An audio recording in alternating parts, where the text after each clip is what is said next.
Thank you for tuning in to The Victory is Greater Than the Struggle, an ex-lesbian podcast with myself, your host, Jessica Newsom Potts. I want to talk to you guys about something that I really haven't touched on before, and I'm just going to scrape the surface, not go too deep in it, because I need to do a lot more studying in this area. But God put it in my heart to talk about the majesty of God, to talk about his greatness and his fullness, because you know what? A lot of us, I say us because I'm including myself, a lot of us get defeated. A lot of us live in this place of defeat. I'm talking about we are wanting victory in our lives. We are wanting to have breakthrough. We are wanting to see change. We are wanting circumstances to, we want God to breathe life into certain circumstances and issues in our life. And we're sitting here frustrated because we aren't seeing that change that we're desiring, okay? And I know I've kind of touched on part of this before, but I really want to drive home, and please don't turn this off. I want to drive home, and I'm going to be bold in saying this, okay? It is not definitive. I know that a lot of us are out there trying our best. I know that we have ups and downs when it comes to applying the word of God. Sometimes we're applying it, sometimes we don't. Sometimes we're doing our due diligence and we're praying and we're seeking God and we're worshiping him. And then other times we just don't feel like it and we put on Netflix instead, right? Sometimes we speak life into our situation. Other times we speak death into our situation. But the thing is, we need to become more consistent, because you know what? The stuff that we're going through, it is not God's fault. It is our fault for remaining so stuck 9 times out of 10. There's other times when it's the enemy and, there's other people involved, and we have to deal with the backlash of other people's bad choices. We have to deal with the backlash of something that the enemy's already put in place. And while we're trying to fight against the enemy, we have to endure that trial and tribulation that we're going through until we can get the victory through Jesus Christ. So talking about the majesty of God, if we think about it could be the wonders of the world, right? How many are there? Was it 6 wonders of the world? I don't know, right? But we think about something that is so beautiful. I don't know if you've gone to see Mount Everest. I don't know if you've gone to see the Grand Canyon.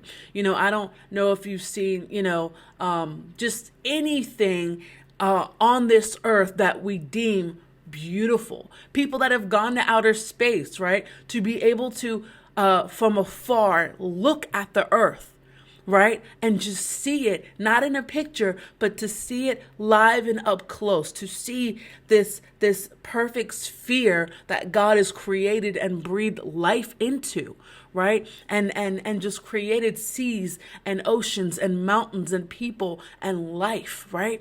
It is so beautiful. The word that we oftentimes use is majestic. This thing that I'm looking at, it is majestic because we want to go beyond beautiful. We want to go beyond any word that, we use on the regular to try to describe something that is beyond captivating, right? And so when we think about the majesty of God, how majestic God is, the Bible does talk about this in several different forms, right? So the Bible talks about when using the word majestic, when using the word the majesty of God, it's encompassing a couple of other words around it to emphasize what they're talking about. They're talking about the greatness of God, how great he is, how amazing he is. It's first is the greatness. Second is goodness.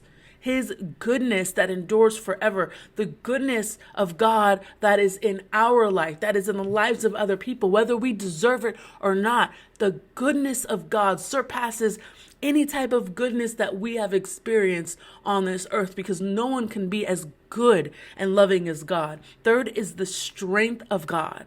His strength to be able to do the impossible, to endure stuff that we have to go through. The world is at his feet.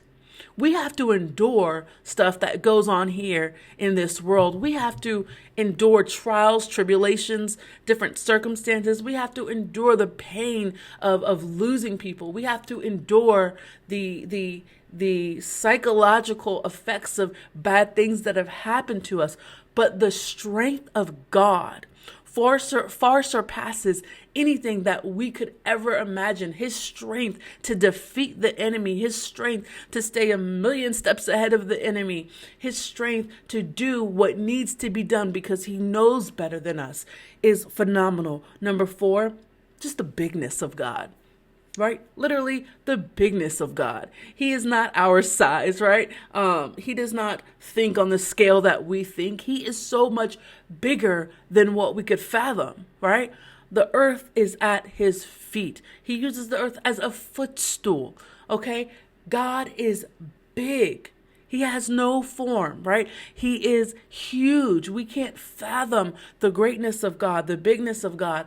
And number 5, the beauty of God, how beautiful he is. There's time and time again in the Bible, it talks about how in God's presence, people cannot look directly at him because he is too beautiful, right? It is too much for us to bear to be in God's physical presence. We cannot take it. God far surpasses the wonders of this world. If we look at Mount Everest, if we look at the Grand Canyon, if we look at whatever you deemed to be beautiful, it is nothing in comparison to God.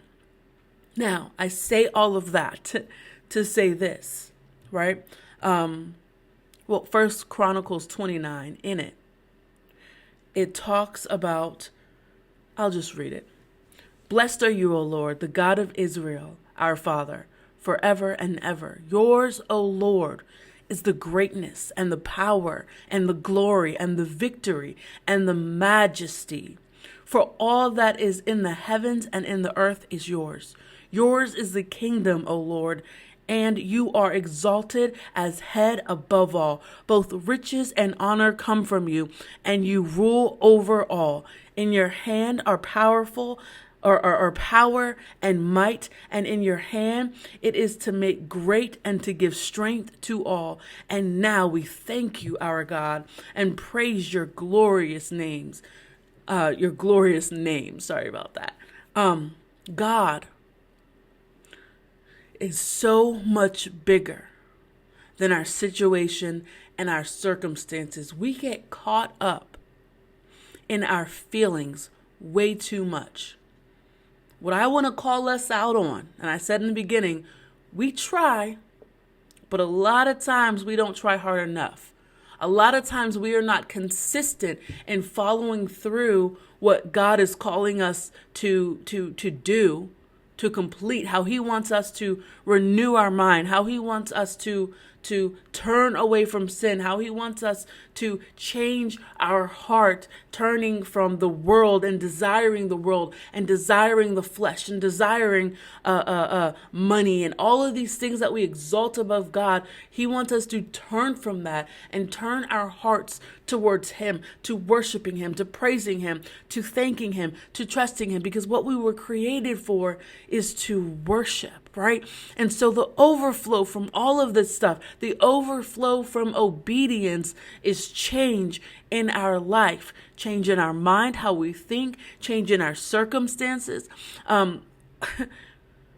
But so often we remain in a place of feeling as though God cannot do the impossible because we are so fixated on our situation. We're so fixated on what we don't have that we aren't even taking a look. We aren't even opening up our minds and our hearts to what we do have. If all you have is salvation, if your life is messed up, but all you have is salvation, you have accepted the Lord into your life, into your heart, he has given you that revelational knowledge that he is the way, the truth, and the life, that no one comes to the Father except through Jesus Christ. If you have had that revelation and you've submitted your life to God and you get to go to heaven, if all you have is that, you have so much more than everyone else around you. Others around you may have the money. They may have the relationship. Let me tell you something. You do not know what goes on in the lives of other people. They just show you what they want you to see. But you do not know the struggles they have. They could have earthly wealth, the things on this earth that we desire, that we think will make us happy and comfortable. They can have that. But if they don't have God, they may have a form of God, but if they don't have God, the one true God, if they aren't following him, they have nothing. The Bible talks so many times of people who have received different things that they've desired, right? Whether it's money or wives or whatever the case is, land, whatever it is, power. None of those things fulfill you. They may fulfill you short term for a season, but it's not anything that can carry you throughout your life. It doesn't give you complete peace. It does not give you joy, right? The fruit of the Spirit. It does not give you those things. Only God does. And so I have gone through, I'll put it like this. Man, in my life, I am going through some stuff that seem impossible. Now, I've said that before. And I've seen God come through. But it doesn't mean that when I go through something again that seems impossible to me, that I'm not feeling discouraged or dismayed or downcast, right? So I feel those things because I'm human. But where do I, Jessica, put my faith and my hope? And a lot of times, certain areas in our life, when it is something that we are facing that seems so overwhelming that we don't know if we can get to the other side of it, we can feel so defeated. But God has given us tools to get out of that place of defeat, right?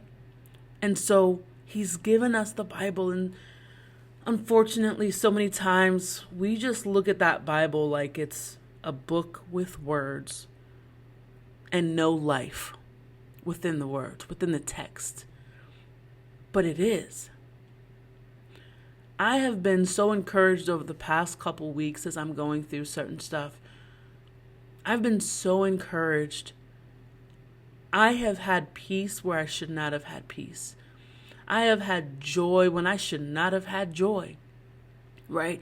And these things came because I was applying the Bible.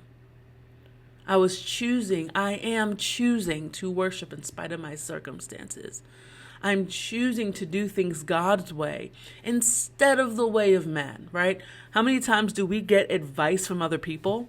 And it's not godly advice, it's worldly advice, but sometimes it works, right? Right? Sometimes you're just like, hey, look, sis, this is how you got to deal with that, right? Because this is what it is. This is how you got to deal with it. And this is how you'll get over it. Like, you just got to play this, this is how you got to play it and deal with it, and it'll be all right. And sometimes people are true or correct to a degree with some of that, but it's not God's way. So sometimes we only get temporary results by applying worldly standards and following the ways of the world in order to try to fix situations. We get temporary results. They aren't heart changes. They aren't changes of our minds, right? They aren't true, genuine changes. It's just a quick fix. It's a Band-Aid. Sometimes it's just a scare tactic that will scare people into doing what we want them to do. But that doesn't mean that they have changed, right? And so following God's way, it is more difficult. It can be more time consuming. The enemy will come at you, whether it's in the natural, right, or supernatural, whatever the case is, the enemy will come at you.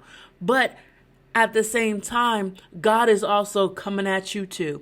He's coming at you with his glory, with his power, with his might, with his strength, with his army of angels. He's coming at you with discernment that he wants to give you, wisdom that's unshakable. He's coming at you, giving you confidence and strength and favor, right? He's coming at you, giving you a renewed mind. He's coming at you, giving you a heart that is contrite and turned towards him. He's coming at you with the full power of God, the majesty of God, the fullness of God.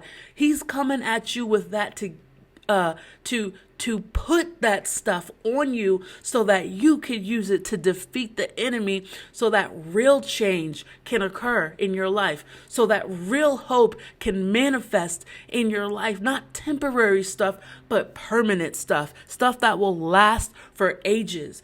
Breaking generational curses, breaking these strongholds in your family lines, right? It is by following God. It is by submitting to God. It is by doing the hard thing that change truly, truly comes. We can't be lazy. And many of us are just that, lazy. Not applying, not doing. We do it for 5 minutes and then we stop. You will get exactly what you give.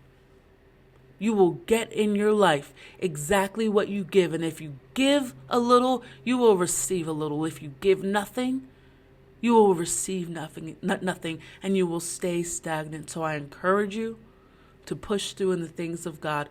Don't be lazy. Read your Bible, worship him. Develop an accountability team, people who are stronger than you to help guide you. I always tell you guys, reach out to me.